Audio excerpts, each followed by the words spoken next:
let's get into some shite.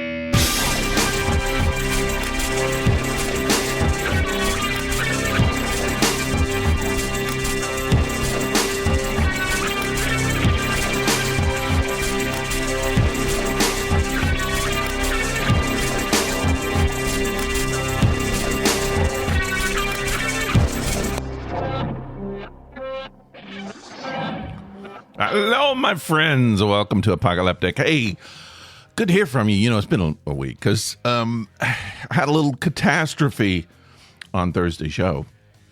I know it was the best show I've ever done. Best show so far. And then I went to put it up and it was gone. Wasn't there. The file said not existent. Oh, man, you talk about disappointment. And it's hard because you have to realize when I do these, you can listen and hear, but if you don't realize it, there's no script here. I'm just talking.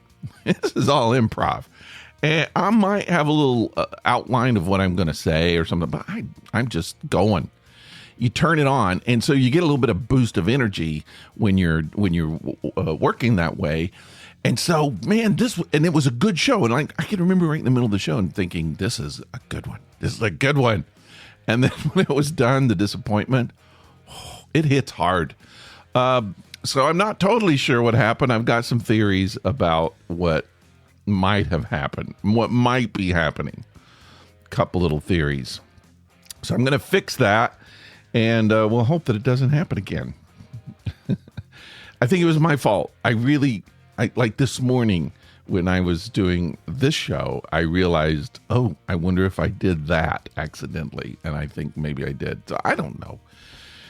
Anyway, how are you? How you been in the week? You just didn't. How did you get by without the show? I don't know how I got by without the show. Honestly, sometimes I need this. It's good therapy. Today is Monday. It's MLK Day. Is that what they call it? Civil Rights Day, I think. It's hard to tell. Civil Rights, Martin Luther King Day. I don't know what the official word, official name, official title. I actually think it depends on what city you live in.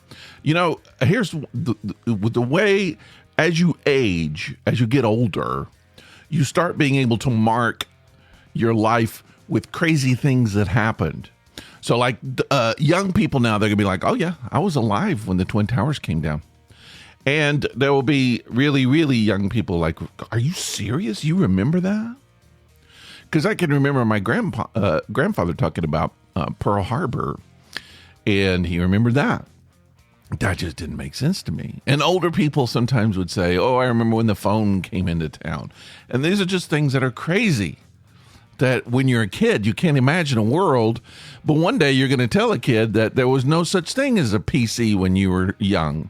We didn't have smartphones. We couldn't carry around the library in the palm of our hand. We didn't have that. We were all dumb. If we wanted to know something, we had to go to the library. We had to call the reference librarian and say, is it true that there's no more Soviet Union? We had to do that. We had to take time out of our schedule to actually look up information. Thursday, I'm going to go to the library and do some research. Well, you don't have to do that anymore. You just sit at home, pull up Google, look at Wikipedia. But when I was a child, when I was a kid, when I was an infant, really, let's be honest, I wasn't fully aware of everything that was going on. But I realized that I grew up during the time when it was the civil rights movement was on fire. And I was too young to know it, but I know my parents knew it. They knew what was going on. But I've seen pictures, you know, of the water fountains, white colored water fountains. And that just disturbed me. And then I found out that happened while I was alive, not that long ago. Then you really start going, that's crazy. We have come a long way, but yet not a long way with civil rights. I can remember when they were making this a holiday Some of you who are not that old do remember. And just the problems they had, people fighting it in ways that you just don't understand. Why do you care? What is it bothering you? And the answer, of course, is because I'm a racist. I have racist ideas and thoughts, and I can't take it. Well, of course, they're not going to say that. During the Obama years, when so many people in government were fighting him like you've never seen them fight anybody else. And he was like, "Why? What's going on?" And then you go, "Oh, I think I know what's happening here." They don't want to say it out loud. Not going to say it out loud. There's been some significant moments of racial atonement in my own life. See, I grew up in Knoxville, Tennessee, and I can remember the first time when I told somebody that, and they were like, "Oh, you grew up white." And I was offended. I was like, "What are you talking about? There are lots of races in Knoxville. The University of Tennessee is there. It's very, very integrated. A lot of people." My first grade or kindergarten through 8th grade, 3 black people in my entire class. 3.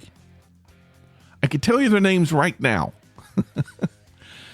Very, very significant men in my life, even though they were boys. They were just outstanding people, but very different personalities, of course. And I learned a lot just encountering them. And I think about it now, how these young men had to go through their lives in that majority white school. We at that time, they were just, I called them the colored guys, the colored boys. That's what my grandfather would say. "You got any colored people in your class?" Now that word just seems so weird to say. It's creepy. I can't say it, even though I don't know that it's considered as offensive as some words, but it's so foreign. It's just, just using the word seems weird. But when you grow up at a time when society is changing, you're caught in the whirlwind. You don't know where to go. You don't know which way to point. I can remember my grandmother lived in Fort Lauderdale, and there was this huge flea market there. It was called the Thunderbird Theater. It was like a drive-in theater. And then on the weekends, it would be a big, giant flea market. Huge. I don't even know if you could walk it during the day. And my parents, Fort Lauderdale, Florida, you can't even conceive of doing this now, but my parents would just let us go. Go spend your day looking around. Can you imagine turning a child loose around Miami? Go have fun. Sometimes I think maybe they didn't want us to come back. But yeah, we would do that. And would walk around. And this was in the 70s when African Americans were working on their identity. You know, they were coming out of the 60s when the horrible stuff that happened in the 60s, and they were getting some power. They were being, even just in the world of pop culture and entertainment. I grew up with Good Times on TV, and it was about the struggle of a black family who were poor in Chicago. And then you got to see the Jeffersons, the story of a black family who became rich and moved on up to the deluxe apartment in the sky. But I saw that, and that was my cultural upbringing, was watching the black society, the black culture as a whole, look for their identity, look for some footing, because they had a little bit more freedom where they could do that. But at the same time, they were being squashed in ways I didn't know about. I wasn't prepared, but I did get to see. I was telling my wife, I was like, do you remember for a while in the 70s, the word, you had to say Afro-American. It wasn't African-American, Afro-American. And there were flags and there were a symbol. And I didn't know what all this stuff was about, but I saw it and it influenced me a little boy from white East Tennessee who didn't know. I only knew 3 black guys my whole life. And it makes some fear when you don't know something and there's power springing up and you don't know what's going on. You develop some fear about things. And I was taught certain things when I was growing up. I was taught my parents, my grandparents' prejudices. I formed some of my own. And then you get out in the world and then you have to deal with that. And that's what we're all doing. And I think that it's a good thing, but it's also a very sobering thing when we start looking around at what's happening here in 2023 and we realize, holy crap, we haven't come that far. We have in some ways, but then when you see something and you hear something from someone and you just go, wow, really? This person exists? A few years ago, I went to the Legacy Museum in Montgomery, Alabama. If you've never been, go if you get the opportunity. And it's a museum about enslavement, incarceration, mass incarceration, and just how America's history involving those things are just basically just talking about the history. And I can remember I wasn't prepared. I was kind of prepared. I knew what it was about. I had been to the Holocaust Museum, which broke me open. That is hard. And so I was ready. I was kind of ready. I knew it was going to be emotional. And I went, and it was a very significant moment. I was standing at a wall looking at a photograph and reading a passage on the wall. And the photo was a black man being strung up by a bunch of white men pointing at him. And I'm standing there reading this right next to a black gentleman my age, maybe a little older. We're both standing side by side looking at this same picture. And I just waited. I waited to be punched. I waited to have something just slammed against my head. And it never happened. And I don't know what was going on in this man's head. Maybe nothing. Maybe he was thinking about the moment of the person who was being strung up.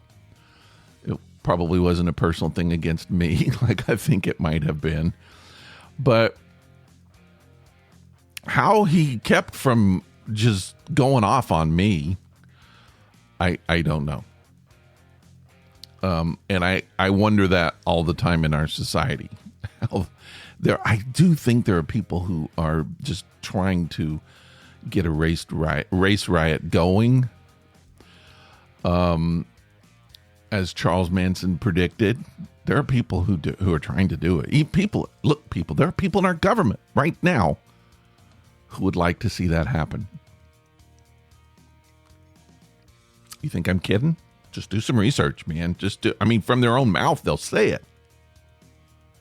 That's what I'm talking about. Scary times. But when I first moved to Atlanta, my wife had been here many years, and there was a huge Black Lives Matter protest here, and I'd never been involved in anything like that, and she had several times, and she said, I want to go. And I thought, really? Oh, okay. Well, and I knew people were pissed off because it was right. I don't remember if it was George Floyd or something had just happened, and it was going on in the country. A lot of Black Lives Matter protests were springing up, and so from what I understand, Atlanta had one of the largest in the country. And so I thought, well, I'll come along with my wife. And I did. And I'm walking. And first of all, people were screaming, holding up signs. And there was not any, I didn't detect, wild anger. People were pissed off about the situation. But there was also a measure of love that was being expressed from people within the group, which kind of surprised me. I didn't feel like I had a right to actually protest, say things. I just kind of wanted to be there as support. But I had that same feeling of, why aren't they just kicking my ass right now? I don't understand. Why am I not being shredded? And the reality is, it's not what it's about. It's really not. There's frustration. People want to just be people. They want to live, and they want to have the same opportunities as everybody. They would like to just not be targets, you know. No one's looking for revenge. And I think a lot of people, especially white people, people I grew up with, people I know, feel like there's an element of revenge in there. They just want to get at us. They want to get revenge. No. If that was going to happen, boy, you'd be in trouble. You would have been in trouble a long time ago. No, that's not what it's about. But I don't know. I don't think we're going to come to terms in my lifetime, and I don't even know in the next couple of lifetimes if I don't know how much progress can be made. One of the biggest problems I see is people thinking it's a Southern problem. You know, maybe it used to be the majority of things happen in the South. I got into a discussion not too long ago from someone who I know was born in New York City and now lives in LA. And this person they had this narrative of, it's a Southern problem. It's the South. The South is doing this. And I just thought, really, can you not see? I mean, recently, every big event, racial event, happens either in Michigan or Pennsylvania or California. I mean, people are threatening to blow up Jewish temples in New York City. It's happening everywhere. It's so rare that I hear anything about the South anymore, any big events, you know. I'm not saying the South is not racist. There's racism everywhere. And I don't think we're going to even be able to deal with that. I mean, you talk about civil rights, it's a matter of change of attitude. And that may not come for a while. Because really, it's not a Southern problem. If you want to find out where racism is located, look up, see your roof, the roof of the building where you are, and realize under that roof is where the problem is. It's you. It's me. It's us. Until we can all just go, okay, I'll accept that. Now let's fix it. It's not going to be fixed. Because we're always going to be thinking or acting like or pretending like it's someone else's problem. We got our stuff together. Let them do it. It's like the movie Young Guns. Remember? The Young Guns movie. The Regulators. Remember the guy, McCloskey, who came along with the Regulators? You knew there was something not right about McCloskey. He was a spy. You knew. He was one of Murphy's gangs. He was one of the boys that Murphy had, and he had infiltrated the Regulators. And that one time, they're all inside the woods. They're on their horses, and they have a little argument.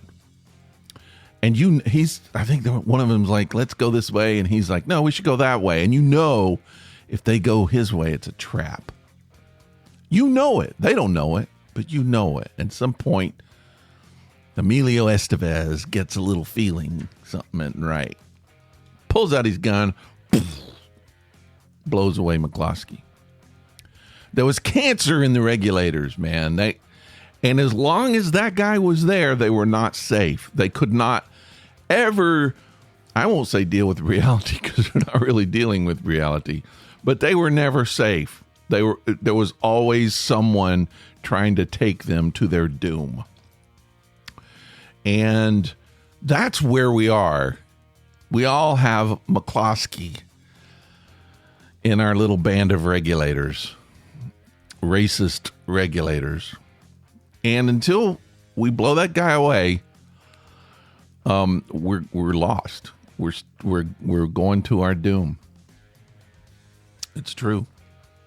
And I think it hurts. It hurts. We none of us like it. It's embarrassing. That's why a lot of white people don't want to talk about privilege, white privilege. They don't want to even admit that it exists. I can remember after going to that Legacy Museum, I came back and I realized that the slave records were online. They're free. You could just search them. So I did. Now, I'm a big genealogy person, and I've done a lot of research on my family everywhere, just going back many, many generations. And so I knew that a big part of my family had a huge farm in East Tennessee, and for a long time. So I suspected, because I'd heard that branch of my family had some slaves, and so I just decided to look, and I started putting in names. And it just like a bingo game, it lit up. Just tuk, tuk, tuk, tuk. And I'm like, holy crap. I put these people, I can remember putting their names in my genealogy tree. And here they are popping up, slave owners. I never knew it. To get to that point where you realize I am where I am, at least in part, because of slave labor.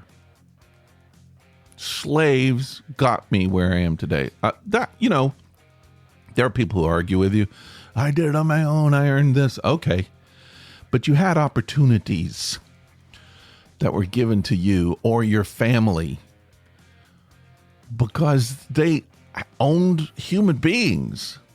They got free labor. I guarantee you right now, if I had free labor, my house would be better off right now. I would have a better house, maybe job, maybe whatever. You put people to work, you don't have to pay for it. Hey, there you go. Somebody's blowing leaves in front of my house. They don't want to admit it. They don't want to hear what I'm saying, so they're trying to cover it up. Let's make some noise happen. That's what happens, man. Just noise. It's what you hear. It's why people scream. It's why you have the Proud Boys, the Klan, all of these groups that get together with their megaphones and scream because they realize if we can scream loud enough, it will be a distraction. We won't have to face the fact that we have a very, very horrible history. And you know what? It's okay to admit that. None of us can control our history, but all of us can keep it from being our future by just stopping and turning off our leaf blowers. Okay. Have I gone enough? I will say that I also appreciate how far we have come racially. Every once in a while I'll watch an old movie from the 70s or even the 60s, but the 70s. Because the 70s are closer to us. Heck, even the 80s maybe. And you realize you have I think I've mentioned this on the podcast. Every once in a while I'll watch Match Game on the Game channel. Something I grew up watching. Loved it. We just gather around the TV and laugh. It was so much fun. But now you watch it and their attitudes about different races and about women and just different things that we've come to terms with now in our society that they were still giggling about or making fun of or having really bad jokes about.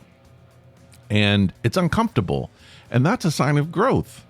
I see that and I'm like, wow, look how far we've come. So I can look at that and see how much progress we've made in so many areas. There's a lot of small towns, and that's a big part of it. Is a lot of small towns in America still are just almost all white. They don't deal with Muslims. They don't deal with Asians. They don't deal with African Americans. That's whatever you're talking about doesn't necessarily apply to them. So it's easy just to kind of toss it on out. But I see it changing. I think it's going to continue to change. We're going to have a long way to go. But I'm proud of you, the listeners of this show, because I know a lot of you, and I know that I see your Facebook posts. I read what you write. You're doing good. You're helping. You're bringing evolution, progress. It's slow, but we're doing it. That's all we can do is just let's do our part and bring about some change. We can all share in the dream, right? The dream. I feel like the dream has been accomplished. Even in my lifetime, more of Martin Luther King's dream has happened. We're not there. But I could say, I think he would look at it and go, wow, yeah, okay. What do you think? Do we do good? Are we doing good? Are we doing better? You know, when you're dealing with people, when you're dealing with human beings, there's never good enough. You don't want to be the group of people who have to settle for these small steps we've taken forward. No one wants to be in that group. And so as a white guy, as an old white guy, I should be embarrassed for even saying anything about this, because I know if I was in the group of people that are being persecuted, it doesn't seem like much progress has happened. I understand that, and I would totally agree with it. It's just, you have to, as a society, you got to take what you've got, and you do have to keep prodding people. You got to complain, you got to gripe, you got to push, because otherwise they'll sit there. Nothing will happen. But I'd like to hear your opinion on this topic, this situation. Hey, guess what? A white man talked about racism. Oh, boy, we've accomplished a lot. Yeah, I'm sorry about that. I don't have another voice here, but you could be the other voice. Call the listener line, 678-348-0008, and weigh in on it. Let me have it. If I need it, let me have. I feel like from a personal standpoint, that's all I can do personally, is I've expanded, I've grown, I've progressed, I have evolved. I still struggle with things I was taught. I still struggle with things that I'm afraid of. That's what a lot of it is, just fear. It's lack of understanding, and we're all afraid of things that we don't understand. It's just human nature. So understand, the best way to understand is get in there. Get in the middle of the march. Get into situations you're a little uncomfortable with. Work it out. You got to sweat a little bit in order to have some progress. Sometimes a lot you got to sweat. You got to do things that make you feel uncomfortable. You got to do things that are uncomfortable. No one wants to do that.